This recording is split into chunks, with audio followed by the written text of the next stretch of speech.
A gracious evening to you all, dear viewers. Many thanks for joining us on Tuesday's edition of Prime News on My Media Prime Television with me, Eileen Samawa, broadcasting live from Fengudrambange Koto in Douala, Cameroon.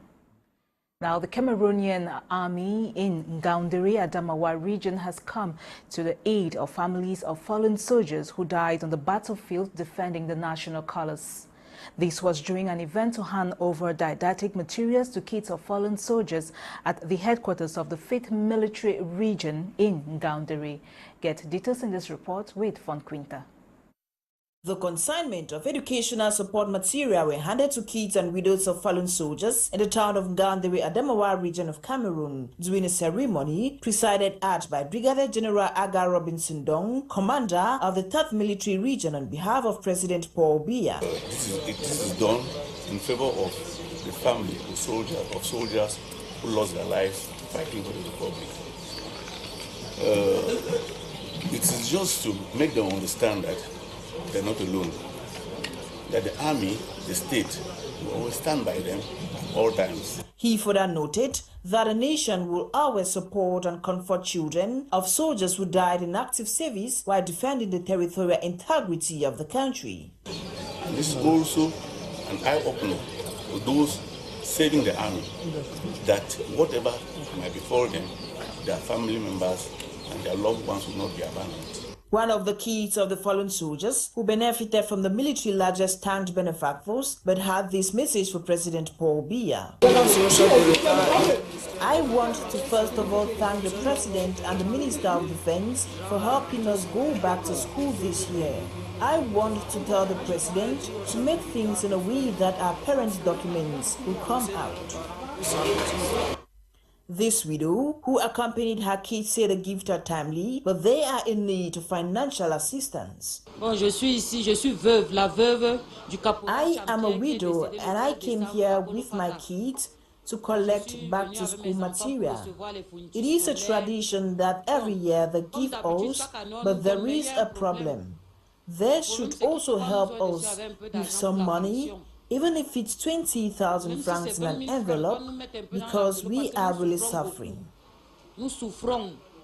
Note that this gesture falls in line with civil military actions to reinforce solidarity and social cohesion amongst the Cameroonian military and its citizens. Elements of the Kirkham Public Security Police Station in the West Region have arrested a 51-year-old man called Yonga Lot for allegedly planning the death of his stepbrother, Njoma Jean, because of property left behind by their father. Get details in this report with Catherine Kongwe. Yonga Lot, a 51-year-old man, has been detained at the Kirkham police station for allegedly plotting to the attempted assassination of his stepbrother Njoma Jean. Narrating his ordeal, the victim says his brother wants him dead because he is the heir apparent and administrator of their father's properties. The only problem they have with me is that I am the heir apparent. To them, no one has the right to inherit our father's properties. They decided to kill me so that I won't be part of the property distribution. Ils veulent tuer tous les enfants pour s'accaparer de tout. According to Kirkham Police Station Commissioner, the accused, Yonga Lot, has been planning the criminal act since June 2022, as he promised giving the sum of 500,000 francs to one Mr. Chakunte, who was supposed to execute the job. Unfortunately for him, the conversation was recorded by Mr. Chakunte, who would later approach the Kirkham Public Security Police Station with the evidence. J'étais dans mon carrefour quand il me distrait, là où il me distrait mes amis, quand mes amis partent à 22, ils m'appellent. I was in a roundabout with my friends. When they left, Yonga Lot called me in the dark, telling me he wanted me to kill his brother. I wept, but wisely, I told him we cannot talk at the moment. We would talk on Monday. The following day, I bought a memory card to record his voice. We met there. He told me the sum of 500,000 francs is already available, but insisted I should kill his brother Njoma Jean. It got me frustrated, and I went directly to Melon wrote a complaint to the senior divisional officer, telling him I have a problem, which I don't know how to go about it. Me dépasse. Je n'ai jamais tué dans ma vie, je ne sais comment on tue. After his interrogation by the Kenken Police Commissioner, younger Lord confessed to the crime. The victim then pleaded with the judicial authorities in Bafang to protect him and Mr. Chakunti. Meanwhile, the Commissioner of Kenken Police Station, on his part, urged the population to cooperate with the security forces in order to put an end to such criminal acts in the locality. Let's now talk education. 1 week into school resumption, freshmen have expressed their joy in getting familiar with the secondary system of education. Cynthia Azanyi hooked up with some of these school children who shared their experiences during their first days in the secondary school. Her report. Joyful and excited. These are the emotions a kid gets after being admitted into a secondary school. 1 week into school resumption, the newly admitted secondary school students are getting familiar with their new environment. I think the secondary school is better than the primary school because the teacher teach very well and the students teach to us when they teach. They make us to understand more better. First week in secondary school I was surprised because I saw subjects that I never saw during primary school. I saw subjects like biology, chemistry, physics, and so on. And so I was surprised because, and first of all, I'm seeing different teachers. And in primary school, only one particular teacher that used to teach me. But in secondary school, I see so many different teachers. According to a newly admitted student, Elvira Essong, moving from a head girl to a class prefect is a wonderful experience. I'm the class prefect of my class, so any noise makers will be punished. Any fighting in class, they must be reported. And the class must always be neat. Primary school, we are having just one teacher. Then in secondary school now, I'm having many teachers. In secondary school, I was having a gown. So now in secondary school, I'm having skirt. I'm having a tie. Then I'm having this uniform. So I like secondary school. However, teachers on their part are putting in their best in order to make these students feel comfortable, especially with the new subjects being introduced to them. From primary school to Form 1, it has not been easy because at times the children come to school with the mentality of a primary school. So as the teachers, our responsibility is to advise them and educate them that they have come to a new school milieu and they have to respect themselves as a student, not being a pupil again. As a literature madam, so I have to make them to understand that literature is life.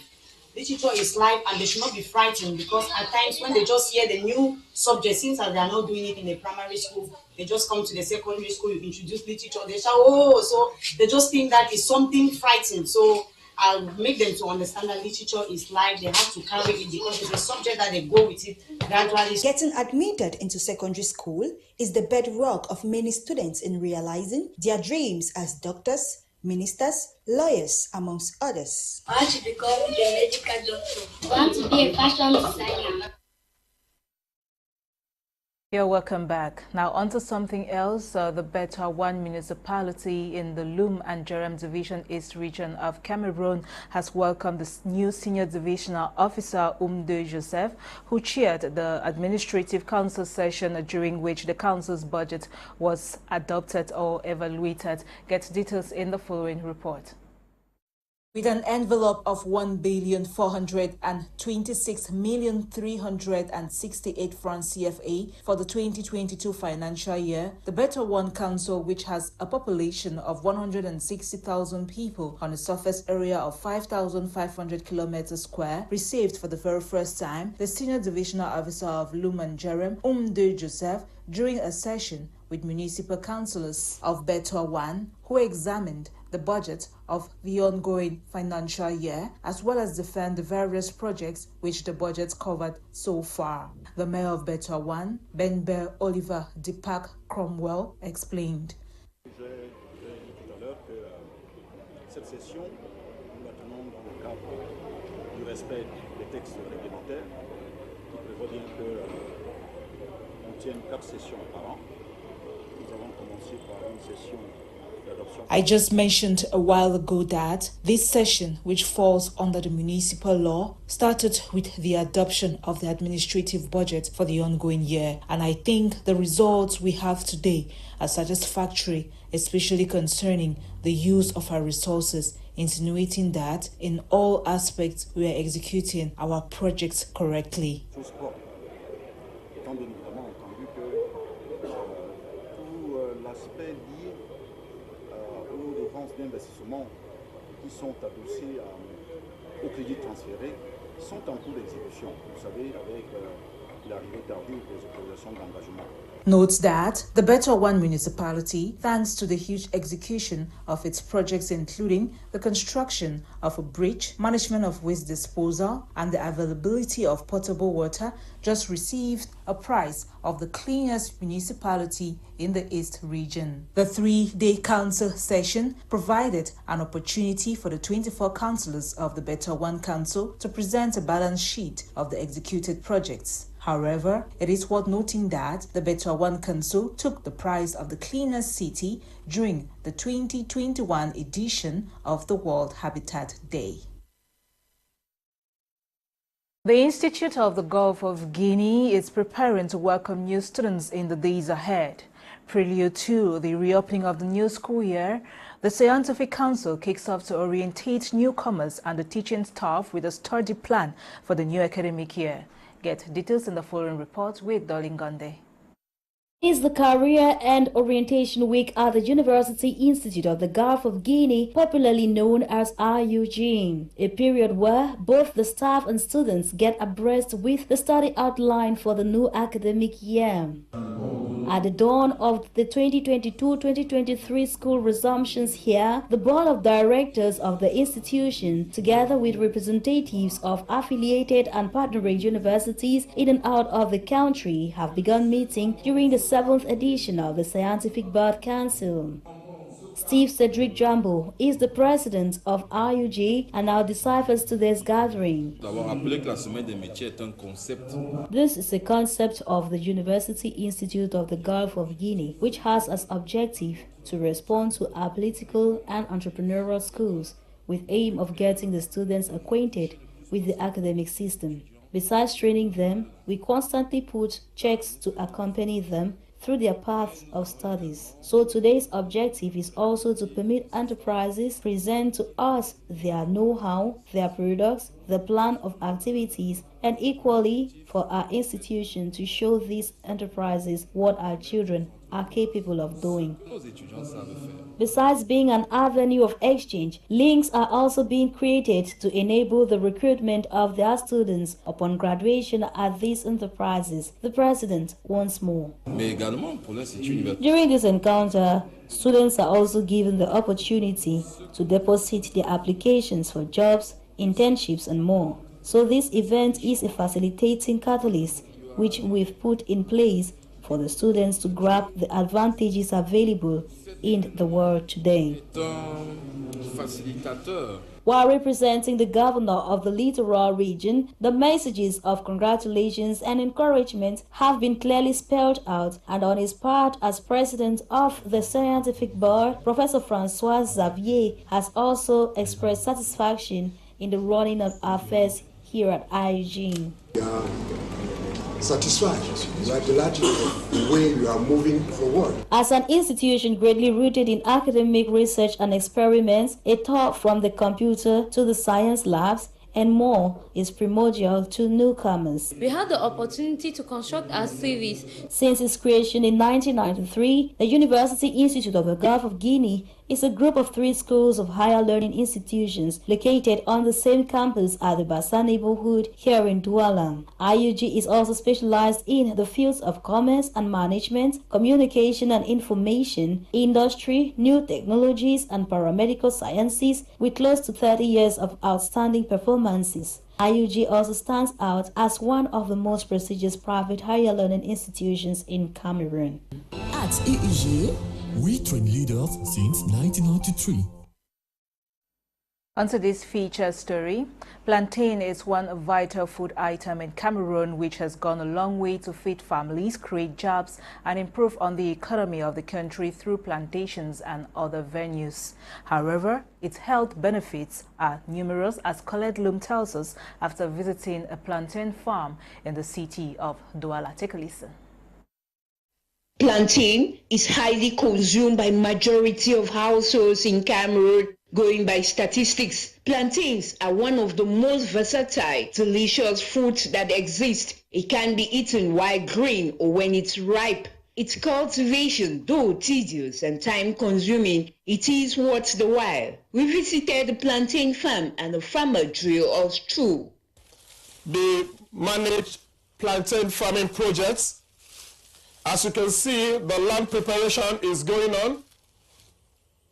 We're clearing the bush, removing the stump and the stick, what is typically referred to as brushing. You can see some trees. Strategically, we have left certain trees here so that they can serve as windbreak. It is worth noting that water irrigation is essential for plantain cultivation. Our farmer. I've been seeing some water paths flowing in the farm. This is strategically done to ensure that efficient water management is achieved. We have a small stream coming from this side, and then we needed to let water into the farm. Farm to the market, plantain is sold to consumers and it provides income, boosts the economy. Nutritionists say plantain is good for the heart. The high amount of potassium found in plantain is essential for maintaining the cell and body fluid that control the heart rate and blood pressure. And the fiber in plantains also help lower the cholesterol, which in turn keep the heart functioning at its best. Thus, plantain should be highly consumed by every household. Now, on a sad note, veteran journalist Nolinga is no more. The state media reported that she died on Monday, September 12, 2022 in Tunisia following an illness. Nolinga was a main reporter of the East Wing of the Unity Palace and fondly called State Ladies Reporter, carrying out that duty for 20 years. May her soul rest in perfect peace. Now on our health page, Bokengo Worthy focuses on sickle cell diseases, highlighting its risk factors, symptoms, mode of prevention, and the need to raise awareness every month of September. Her report. Accounting for an estimated 1.4 million cases globally and taking the lives of more than 375,000 men yearly, prostate cancer is the leading cause of cancer-related deaths in men worldwide. Prostate cancer is a cancer of... We are sorry for that mix-up. Maybe we will come back to Bokengo Worthy's report later. Let's get into sports. On Monday, September 12, 2022, in Yaoundé, during a press conference, the coach of the Indomitable Lions of Cameroon, Rigobert Song, has revealed the list of 26 players selected for the friendly match against Uzbekistan and South Korea ahead of Qatar 2022. Get details with Nicole Tako.